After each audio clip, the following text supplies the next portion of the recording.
భారతదేశ ప్రముఖ trade union నేత, సీనియర్ కమ్యూనిస్ట్, గొప్ప మార్క్సిస్ట్ నేత బీటీ రణదివే ఈ దేశంలో కార్మికోద్యమానికి ఒక దిశ నిర్దేశించిన సిఐటి ఆవిర్భావంలో, అట్లాగే సిఐటి వ్యవస్థాపక అధ్యక్షుడిగా తన జీవితాంతం కొనసాగి ఈ భారతదేశంలో కార్మికోద్యమానికి సరైన విధానాన్ని, పందాన్ని రూపొందించిన గొప్ప నేత బీటీ రణదివే.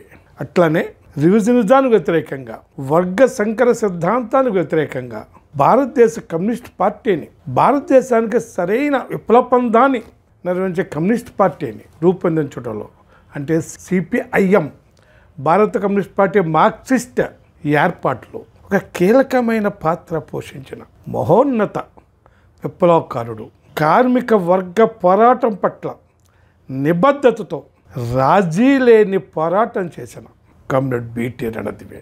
ఆయన 1904లో మహారాష్ట్రలో జన్మించారు. ఆయన పేరు బాలచంద్ర త్రయంబక్ రణదివే.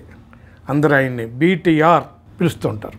ఆయన బీటీఆర్గానే చాలా ప్రాముఖ్యం పొందాడు. ఆయన 1927లో ఎంఏ డిస్టింక్షన్లో పాస్ అయ్యాడు. అంటే భారతదేశ స్వాతంత్రానికి 20 సంవత్సరాల ముందే ఆయన పోస్ట్ గ్రాడ్యుయేషన్ డిస్టింక్షన్లో పాస్ అయ్యాడు. ఆ రోజుల్లో ఆయన వ్యక్తిగత లాభం మీద చూసుకుంటే బ్రిటిష్ ఇండియా ప్రభుత్వంలో జాయిన్ అయినా, లేకపోతే విదేశాలకు వెళ్ళినా, అసలు ఆయన ఏ విధంగా ఉండేదో ఆయన వ్యక్తిగా స్వార్థంగా ఆలోచించుంటే, కానీ తన విజ్ఞానాన్ని, తన చదువుని, తన మేధస్సుని ప్రజల కోసం దోపిడీకి వ్యతిరేకంగా, పీడనకు వ్యతిరేకంగా ఉపయోగించాలనుకున్నాడు. అందుకే 1927లో ఆయన ఎంఏ డిస్టింక్షన్లో పాస్ అవగానే 1928లో అప్పటిగా రహస్యంగా పనిచేస్తున్న భారత కమ్యూనిస్ట్ పార్టీలో సభ్యుడిగా చేరాడు. అది చేసిన పని. అప్పుడే ఏఐటీసీ ఏర్పడింది. కొన్ని రోజుల ముందు ఏఐటీసీ అప్పుడు ఏర్పడింది. 1920లో అనుకుంటా ఏఐటీసీ ఏర్పడింది. ఆ ఏఐటీసీలో ఆయన ముంబై కేంద్రంగా గొప్ప నాయకుడిగా ఆయన బాధ్యత తీసుకుని నాయకుడిగా ఎదిగాడు. అది గిర్నీ కామ్గార్ యూనియన్, అంటే గిర్నీ కార్మికుల సమ్మెలో పోరాటాలు, అట్లా రైల్వే జిఐపి రైల్వే మెన్స్ యూనియన్లో పనిచేయటం. అంతేకాకుండా ఏదైతే రాయల్ ఇండియన్ నేవీ బొంబాయిలో తిరుగుబాటు చేసినప్పుడు ఆ తిరుగుబాటుకు మద్దతుగా బొంబాయిలో జరిగిన జనరల్ స్ట్రైక్ ఆయన నాయకత్వం వహించాడు బీటీ రణదివే. ఆ క్రమంలో తన ట్రేడ్ యూనియన్ సహకారికర్త, ఏదైతే గిర్నీ కామ్గార్ యూనియన్లో కానీ, లేకపోతే రాయల్ ఇండియన్ నేవీ తిరుగుబాటు సమయంలో బొంబాయిలో జరిగిన జనరల్ స్ట్రైక్లో పనిచేసిన ఆ సందర్భంలో కానీ, వివిధ కార్మిక సంఘాల్లో తన పనిచేసిన విమలా సర్దేశాయ్ ఆమెను వివాహం చేస్తున్నాడు. అప్పటి తర్వాత విమలా రణదివేగా మారారు ఆమె పేరు. తీవ్ర నిర్బంధ కాలంలో 1939 ఆ సమయంలో తీవ్ర నిర్బంధ కాలాన్ని వివాహం చేసుకున్నాడు. తనని వివాహం చేసిన వెంటనే అరెస్టు. యుద్ధకాలంలో ఈయన తీసుకెళ్ళి రాజస్థాన్ నిర్బంధ శిబిరాలు పంపించారు. అక్కడ నిర్బంధ హింసలు, అదొక ఘట్టం. ఆ తర్వాత ఆయన 1948లో కలకత్తాలో జరిగిన భారత కమ్యూనిస్ట్ పార్టీ మహాసభలో పిసి జోషి స్థానంలో భారత కమ్యూనిస్ట్ పార్టీ అఖిల భారత ప్రధాన కార్యదర్శిగా ఆయన ఎన్నికయ్యాడు. ఆ సమయంలోనే ఈ 48 రోజుల్లో తెలంగాణ రైతాంగ సాహిత్య పోరాటం కొనసాగింపు, దేశవ్యాప్తంగా చాలా పోరాటాలు జరిగినాయి.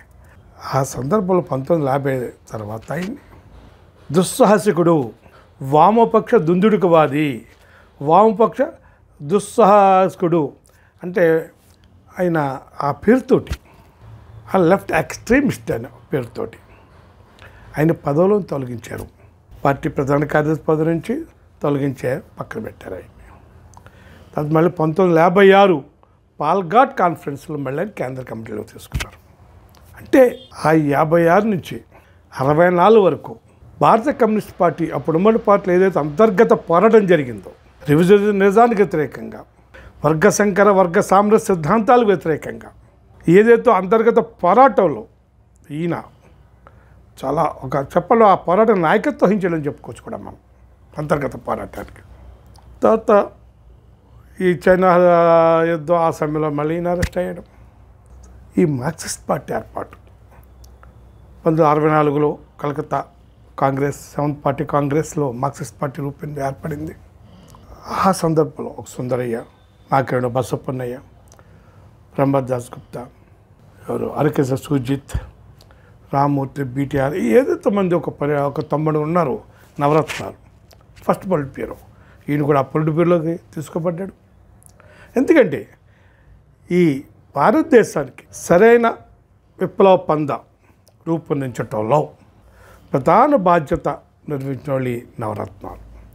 ఆ నవరత్నాలు ఒక రత్నంగా బిటి రణదేవి, తర్వాత చారిత్రక కర్తవ్యంగా ఒక ట్రేడ్ యూనియన్ ఉద్యమం అనేది కార్మికుల యొక్క నిజమైన వర్గ పోరాటం, వర్గ స్వభావాన్ని కోల్పోయి పూర్తిగా ఒక రకమైన రాజద్వారంలో పోతున్న తరుణంలో ఈ కార్మిక వర్గ చైతన్యాన్ని నిలబెట్టడానికి, భారతదేశంలో కార్మిక వర్గ మిలిటెడ్ పోరాటాలు నిలబెట్టడానికి, కార్మిక హక్కులు కాపాడడానికి, అట్లే కార్మికుల ఐక్యతను పెంచడానికి సిఐటియు 1970లో కలకత్తాలో ఏర్పడింది.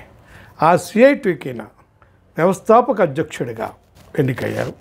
ఆ రోజు నుంచి ఆయన 90లో మరణించే వరకు సిఐటియు అధ్యక్షుడిగా ఈయన పనిచేశారు.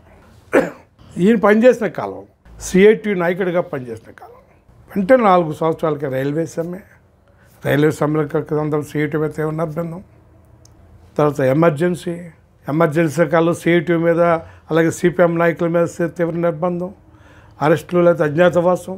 ఇటువంటి పరిస్థితుల్లో సిఐటియుని దేశవ్యాప్తంగా కార్మిక వర్గానికి ఒక దిక్సూచిగా, దిశ నిర్దేశించే సంఘంగా రూపొందించటంలో ఈరోజు ఐక్య పోరాటాలు 91 నుంచి నేషనల్ క్యాంపెయిన్ కమిటీ, లేకపోతే రకరకాల పేర్లతోటి సమన్వయ రకరకాల పేరుతోటి దేశంలోని అన్ని కార్మిక సంఘాలు వాళ్ళ యొక్క సిద్ధాంతాలు ఏమైనా, వాళ్ళ యొక్క ఎఫిలియేషన్స్లు ఏమైనా వాటిలన్నిటిని పక్కన పెట్టి ఈ ప్రభుత్వ యొక్క విధానాలకు వ్యతిరేకంగా, పెట్టుబడిదారులకి, కార్పొరేట్స్కి అనుకూలంగా తీసుకునే విధానాలకు వ్యతిరేకంగా, కార్మికుల హక్కులు ప్రయోజనాల కోసం కాపాడడానికి దేశవ్యాప్త సమ్మెలు, ఐక్య సమ్మెలు జరగడానికి పునాది ఏర్పరిచింది సిఐటి అధ్యక్షుడిగా.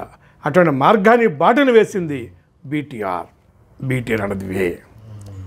అందుకే ఆయన జయంతి December 19th జయంతి. ఆ జయంతిని ఆ కార్మికులకి ఒక ఎడ్యుకేషన్ డేగా జరిపి అప్పుడు ఆ సందర్భాల్లో ఏదైతే కార్మికులు ఎదుర్కొన్న ప్రధాన సమస్యలు ఉన్నాయో, ప్రభుత్వంలో ఏ విధంగా దాడి చేస్తుందో వాటి వ్యతిరేకంగా సదస్సులు, సభలు అట్లాగే జరుపుతూ, దాని మీద క్లాసులు లాంటివి నిర్వహిస్తూ కార్మికులు చైతన్యపరిచే కార్యక్రమంగా December 19th ఆ బిటిఆర్ జయంతిని కార్మిక చైతన్య దినోత్సవంగా అక్కడ వాళ్ళకి ఎడ్యుకేషన్ ఇచ్చే రోజుగా కూడా సిఐటియు నిర్వహిస్తుంది. అంతటి గొప్ప కామ్రేడ్. అంటే 1927లోనే పీజీ పోస్ట్ గ్రాడ్యుయేషన్ డిస్టింక్షన్లో పాస్ అయ్యి కార్మికుల కోసం, దేశం కోసం, పీడిత ప్రజల కోసం తన జీవితాన్ని అంకితం చేశాడు బిటిఆర్.